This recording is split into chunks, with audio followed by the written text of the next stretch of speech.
Hello everyone, आज हम laws of reflection पढ़ेंगे।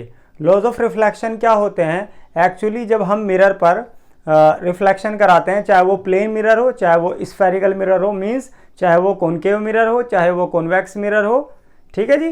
तो जब लाइट उस पर फॉल कराते हैं और लाइट रिफ्लेक्ट होती है तो वो कुछ लॉज को फॉलो करती है। हमारे पास दो लॉ होते हैं, लॉज ऑफ रिफ्लेक्शन। दो लॉ होते हैं, उन कानून को लाइट को मानना ही पड़ता है जब रिफ्लेक्शन होता है, ठीक है। जब किसी सरफेस पे लाइट रिफ्लेक्ट होती है, यानी आके टकराती है स्मूथ और शाइनी सरफेस पे, और फिर वो रिफ्लेक्ट होती है, तो कैसे रिफ्लेक्ट होगी लाइट रे आने वाली, ठीक है, जब वो सरफेस पर टकराएगी, तो इन कानून को फॉलो करती है, लॉज ऑफ रिफ्लेक्शन को। तो सबसे पहले दोस्तों पढ़ते हैं, चलिए पहला लॉ। पहला लॉ ये कहता है कि angle of incidence is equal to angle of reflection.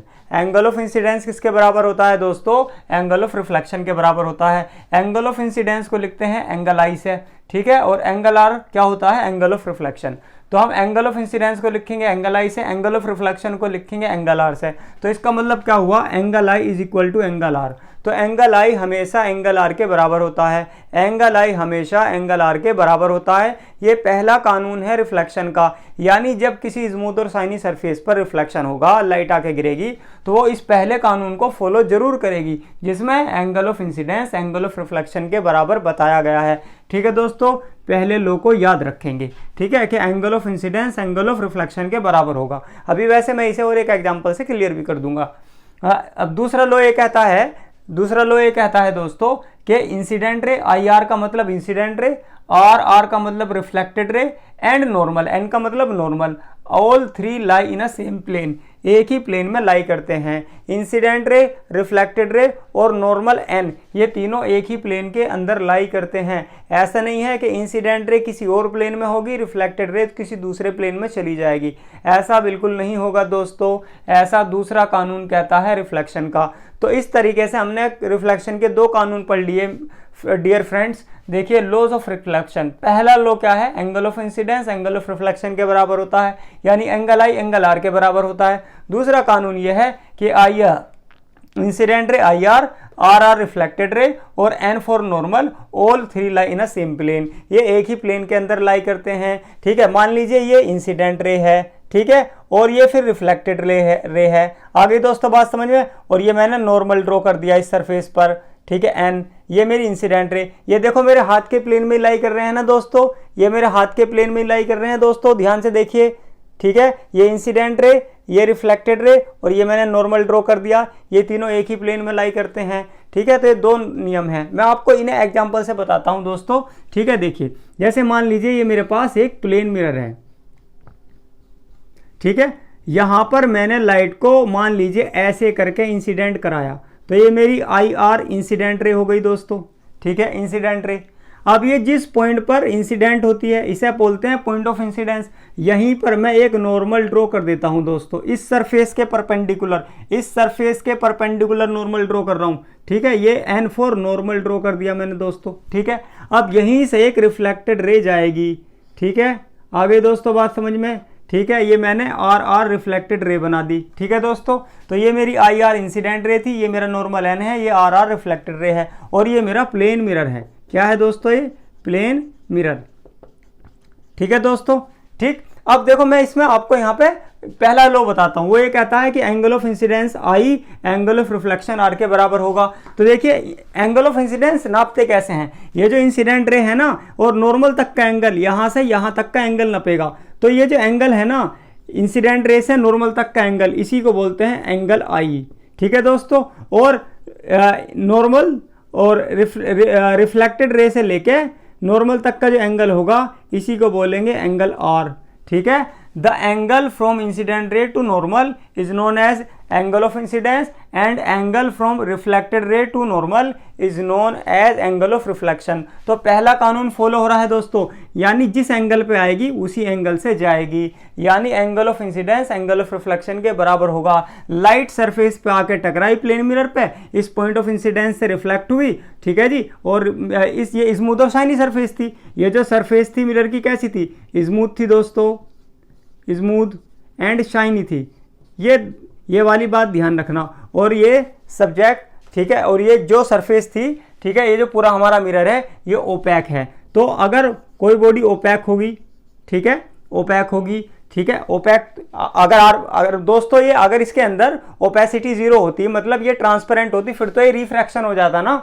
अगर ये कांच का होलो प्लेन, मैं कांच का प्लेन ले लेता पूरा ऐसे ही, मिरर जो है ना कांच का होता है, इस पर कहीं मैं पॉलिश या पेंट ना करता तो फिर तो ट्रांसपेरेंट हो जाता, फिर तो रिफ्रैक्शन हो जाता। वो हम रिफ्रैक्शन वाले टॉपिक में पढ़ेंगे।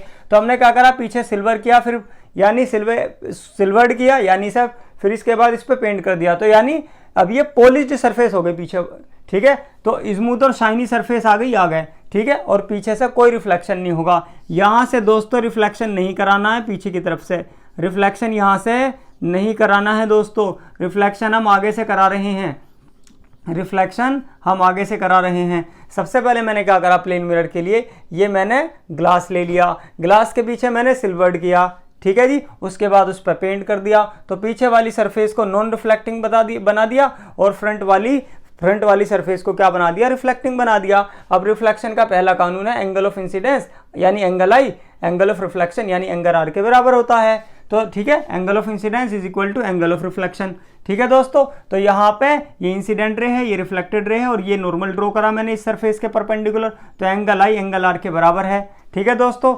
यानी पहला कानून ये है, लाइट जिस एंगल पे आती है उसी एंगल से जाती है, ठीक है जी, यानी angle of incidence angle of reflection के बराबर होता है। अगर ये वाला एंगल दोस्तों 60 डिग्री है फॉर एन एग्जांपल, तो ये वाला एंगल भी 60 डिग्री ही होगा। अगर ये 30 डिग्री है तो ये वाला भी 30 डिग्री होगा, ठीक है दोस्तों, समझ में आ गई पूरी बात, ठीक। अब दूसरी बात आ जाइए, incident ray, reflected ray and normal, reflected ray और इंसिडेंट रे, ठीक है, ये तीनों एक ही प्लेन में लाई करते हैं, इन अ सेम प्लेन, एक ही प्लेन में लाई करेंगे। कैसे, देखिए मान लीजिए आप ऐसे समझिए, ठीक है, ऐसे समझिए कि ये मेरे हाथ का प्लेन है, ये मेरे हाथ का प्लेन है दोस्तों, मेरे हाथ का प्लेन है, ठीक है, और ये वाला जो प्लेन है ना, ये वाला जो प्लेन है, ये वाला जो प्लेन है, ये वो रिफ्लेक्टिंग सरफेस है, ठीक है, जहां से मैं रिफ्लेक्शन करा रहा हूं। या ऐसे समझ लीजिए, ये रिफ्लेक्टिंग सरफेस है, ये स्मूथ और शाइनी रिफ्लेक्टिंग सरफेस है, और ये वाली परपेंडिकुलर मैंने एक प्लेन ड्रॉ कर दिया, देखो ये इस पर परपेंडिकुलर है। तो देखो नॉर्मल, ये रहा इंसिडेंट रे, ये रहा नॉर्मल, और ये रही रिफ्लेक्टेड रे, देखो एक ही प्लेन में लाई कर रहे हैं। आ गई दोस्तों बात समझ में। देखो मेरे हाथ के प्लेन में ऐसा तो नहीं है कि हाथ के प्लेन से बाहर को आ रही है इंसिडेंट रे और रिफ्लेक्टेड रे हाथ के प्लेन से बाहर जा रही है। अगर ये देखिए स्मूथ और शाइनी सरफेस है, मैंने ऐसे करके ले ली इनटू द बोर्ड ले ली मैंने ये, ठीक है। तो अब जो इंसिडेंट रे आएगी दोस्तों, इंसिडेंट रे देखो कैसे आएगी, ऐसे करके आएगी, ऐसे करके आएगी, ये इंसिडेंट रे होगी, देखो ये ऐसे करके इंसिडेंट रे आ गई, ठीक है। यहां पे मैंने नॉर्मल ड्रॉ करा और ये रिफ्लेक्टेड रे यहीं से उड़ गई, ठीक है। तो यानी ये जो बोर्ड का प्लेन है ना, ये जो बोर्ड का प्लेन है दोस्तों, ये जो बोर्ड का प्लेन है, ये भी आप क्या मान सकते हो, बोलो अगर मैं ऐसे रिफ्लेक्टिंग सरफेस मान लूं तो इंसिडेंट रे ऐसे करके आएगी, यहीं पे मैं नॉर्मल ड्रॉ करूंगा, ठीक है, और यहीं से क्या चली जाएगी जी, रिफ्लेक्टेड रे चली जाएगी। आगे दोस्तों बात समझ में, ठीक है। और एक बार मैं क्लियर करने की कोशिश करता हूं, ध्यान से देखेंगे दोस्तों, ठीक है, 10th क्लास के स्टूडेंट्स, ठीक है। मान लीजिए ये मेरी कोई रिफ्लेक्टिंग सरफेस है, मान लीजिए प्लेन मिरर है, ठीक है। यहाँ पे कोई लाइट रे इंसिडेंट हुई तो ये मेरी इंसिडेंट रे IR हो गई। यहाँ पे मैंने पॉइंट ऑफ इंसिडेंस पे एक नॉर्मल ड्रॉ कर दिया दोस्तों, ठीक है, एन नॉर्मल ड्रॉ कर दिया। तो जिस एंगल पे आई है एंगल ऑफ इंसिडेंस, उसी एंगल से उठ के जाएगी लाइट रे, ये एंगल ऑफ रिफ्लेक्शन। तो पहला कानून है एंगल ऑफ इंसिडेंस यानी angle I angle of reflection के बराबर होता है, ये पहला लॉ हो गया। दूसरा लॉ क्या है कि ये जो इंसिडेंट रे है और ये वाली रिफ्लेक्टेड रे RR, ठीक है, और ये नॉर्मल, ये तीनों एक ही प्लेन में लाई कर रहे हैं। देखो इस वाले बोर्ड के प्लेन में लाई कर रहे हैं अगर रिफ्लेक्टिंग सरफेस ऐसी है, ठीक है दोस्तों। अगर रिफ्लेक्टिंग सरफेस न्यू है तो ये बोर्ड का प्लेन है तो इसी में तो लाई कर रहे हैं, ये रहा इंसिडेंट रे, ये रही रिफ्लेक्टेड रे, ये रहा नॉर्मल, ठीक है दोस्तों। आ गए, दोनों लॉस क्लियर हो गए। एक बात मैं आपको और बताना चाहता हूं कि जब मैं रूल्स फॉर इमेज फॉर्मेशन पढ़ा रहा था कॉनकेव और कॉन्वेक्स मिरर में, एक छोटी सी गलती कर दी थी। वो ये थी, मैंने बोला था कि नॉर्मल इंसिडेंस के लिए एंगल आई एंगल आर के बराबर होता है, वहां मेरे से थोड़ी मिस्टेक हो गई। देखिए जब रिफ्लेक्शन होता है ना, चाहे वो प्लेन मिरर हो, चाहे वो कॉनकेव मिरर हो, चाहे वो कॉन्वेक्स मिरर हो, तो एंगल आई हमेशा एंगल आर के तो बराबर ही होता है। ये कोई नॉर्मल इंसिडेंस का केस नहीं है, बल्कि नॉर्मल इंसिडेंस में क्या होता है, एंगल आई एंगल आर बराबर तो होते हैं और साथ में जीरो भी होते हैं, यानी एंगल आई एंगल आर बराबर होते हैं, ठीक है, और साथ में दोनों जीरो होते हैं। एंगल आई भी जीरो होता है नॉर्मल इंसिडेंस में और एंगल आर भी जीरो होता है नॉर्मल इंसिडेंस में। For normal incidence, normal incidence, incidence मैं आपको दिखा देता हूं नॉर्मल इंसिडेंस, ठीक है, वेट अ मिनट। तो चलिए दोस्तों मैं आपको समझाता हूं नॉर्मल इंसिडेंस। नॉर्मल इंसिडेंस किसे कहते हैं, जैसे मैंने अभी बताया था कि angle of incidence angle I, angle of reflection दोनों बराबर होते हैं और साथ में दोनों जीरो होते हैं, यानी एंगल आई भी जीरो होगा, एंगल आर भी जीरो होगा नॉर्मल इंसिडेंस के लिए, ठीक है दोस्तों। मैं आपको समझाता हूं, मान लीजिए ये मेरा कॉनकेव मिरर है, ठीक है दोस्तों, कॉनकेव मिरर है ये मेरा, ठीक है। मैंने यहाँ पर ये पोल ड्रॉ कर लिया, पोल, ये मैंने कॉन्वेक्स मिरर बना दिया, सॉरी कॉन्वेक्स, क्या बना दिया, वैक्स मिरर बना दिया, ठीक है। यहां पे पोल हो गया, यहां इसका पीछे फोकस हो गया और इससे आगे फोकस एफ हो गया और यहां पे सेंटर ऑफ कर्वेचर। अब देखिए मैं आपको समझाता हूं नॉर्मल इंसिडेंस क्या है। देखिए ये वाली जो ये प्रिंसिपल एक्सिस है, पीए प्रिंसिपल एक्सिस, मैंने यहीं को लाइट रे लाया, ये मेरी इंसिडेंट रे आ गई, ठीक है। अब ये इसके पॉइंट पी, यहाँ पे पॉइंट पी जहाँ पे पोल है यहीं पे टकराई और यहाँ से टकराने के बाद ये रिफ्लेक्ट हो गई, यानी लाइट रे ऐसे आई और ऐसे ही मिरर ने इसे रिफ्लेक्ट कर दिया, ठीक है। ये मेरी हो गई रिफ्लेक्टेड रे आर आर, ठीक है। तो मैं नॉर्मल भी तो यहीं बनाऊंगा ना, पॉइंट ऑफ इंसिडेंस। ये पोल ही मेरा क्या है यहाँ पे फिलहाल, जो मेरा पोल है वही मेरा पॉइंट ऑफ इंसिडेंस भी बनेगा, point of incidence. Point of incidence उन्हें कहते हैं, उसे कहते हैं वो वाला पॉइंट इंसिडेंस जहां पे कोई लाइट रे सबसे पहले आके फॉल करती है, स्ट्राइक करती है रिफ्लेक्टिंग सरफेस को। तो ये मेरा जो कॉन्वेक्स मिरर था, ये जो मेरा कॉन्वेक्स मिरर था, ठीक है दोस्तों, ये मेरा कॉन्वेक्स मिरर था ना, इसकी बाहर वाली सरफेस से रिफ्लेक्शन होता था, ठीक है जी, ठीक। तो यहाँ पे मैंने पोल पे ही लाके पर ऐसे करके न्यू इस रिफ्लेक्टिंग सरफेस के परपेंडिकुलर लाके लाइट रे गिरा दी, ठीक है जी। आगे बात समझ में, तो ये मेरी इंसिडेंट रे हो गई, ये मेरी रिफ्लेक्टेड रे हो गई। ये ऐसे करके इंसिडेंट रे आई, यहाँ पे स्ट्राइक करी और ऐसे ही रिफ्लेक्ट कर दिया मिरर ने, तो पोल ही मेरा क्या बन गया, यहाँ पे पॉइंट ऑफ इंसिडेंस बन गया। अब मैं नॉर्मल भी तो कहाँ ड्रॉ करूंगा दोस्तों बताइए, मैं नॉर्मल भी तो यहीं इस पॉइंट ऑफ इंसिडेंस पे ड्रॉ करूंगा, तो मेरा नॉर्मल भी इसी के ऊपर लाई करेगा, इसी के ऊपर लाई करेगा दोस्तों, इसी के ऊपर लाई करेगा, यानी इन दोनों के दरमियान, यानी इंसिडेंट रे और रिफ्लेक्टेड रे, और ये जो मैं नॉर्मल बना रहा हूं, यानी जब तुम एंगल ऑफ इंसिडेंस निकाला करोगे, कैसे, नॉर्मल और किसके बीच का एंगल, इंसिडेंट रे के बीच का एंगल, ठीक है, और नॉर्मल और रिफ्लेक्टेड रे के बीच का एंगल, जब तुम इनके बीच का एंगल निकाला करोगे, यहाँ पे आएगा एंगल आई और यहाँ पे आएगा एंगल आर, तो भाई ये दोनों ही जीरो आएंगे, ये दोनों ही जीरो आएंगे, यानी यहाँ पे भी कोई आई आर और नॉर्मल के बीच में एंगल ऑफ इंसिडेंस क्रिएट नहीं हो रहा, और नॉर्मल और आर आर के बीच में भी कोई एंगल ऑफ इंसिडेंस क्रिएट नहीं हो रहा, जीरो एंगल क्रिएट हो रहा है। इस घटना को कहते हैं नॉर्मल इंसिडेंस। क्या कहते हैं जी, नॉर्मल इंसिडेंस। आ गई जी बात समझ में। और देखो मान लीजिए ये मेरे पास प्लेन मिरर है, ठीक।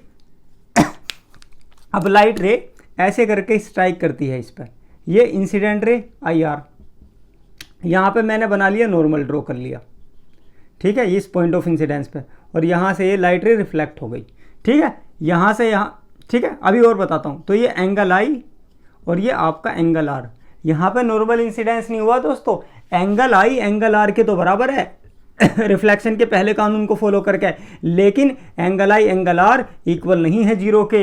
अगर ये जीरो के इक्वल होंगे तभी नॉर्मल इंसिडेंस होगा। तो क्या प्लेन मिरर में नॉर्मल इंसिडेंस हो सकता है? हाँ दोस्तों बिल्कुल हो सकता है। ये देखिए मैंने ले लिया प्लेन मिरर, ठीक है, और ये मैंने ऐसे करके लाइट रे को इस पर डाला, इंसिडेंट रे बना दी, ठीक है, और यहीं से लाइट इस वाले पॉइंट पर से इंसिडेंट होने के बाद, रिफ्लेक्ट होने के बाद ऐसे रिफ्लेक्टेड रे बन जाएगी, ठीक है दोस्तों। तो यहाँ पे अब देखिए यहीं पे नॉर्मल बनेगा इस पॉइंट ऑफ इंसिडेंस पे एन, ठीक है, इसी के ऊपर बनेगा। तो आई आर और एन के बीच में और आर आर और एन के बीच में तो भाई कोई एंगल ही नहीं है, जीरो एंगल है। तो इसका मतलब ये नॉर्मल इंसिडेंस की घटना है, नॉर्मल इंसिडेंस, ठीक है दोस्तों। कॉनकेव मिरर के केस में समझाता हूँ नॉर्मल इंसिडेंस। देखिए ये मेरा कॉनकेव मिरर है, ठीक है दोस्तों, यहाँ पे मैंने ले लिया पोल, यहाँ ले लिया फोकस, और यहाँ मान लीजिए मैंने ले लिया सेंटर ऑफ कर्वेचर। ठीक है, अब देखिए मैं क्या कह रहा हूँ, ये नॉर्मल इंसिडेंस कैसे है, इसे थोड़ा और बड़ा कर लेता हूँ मैं मिरर को ऊपर नीचे से।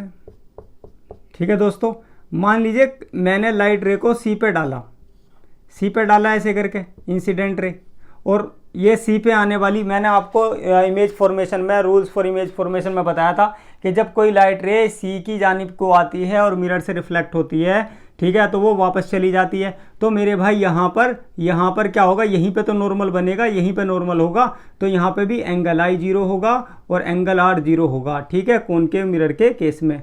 ठीक है दोस्तों, इस बात को ध्यान रखेंगे।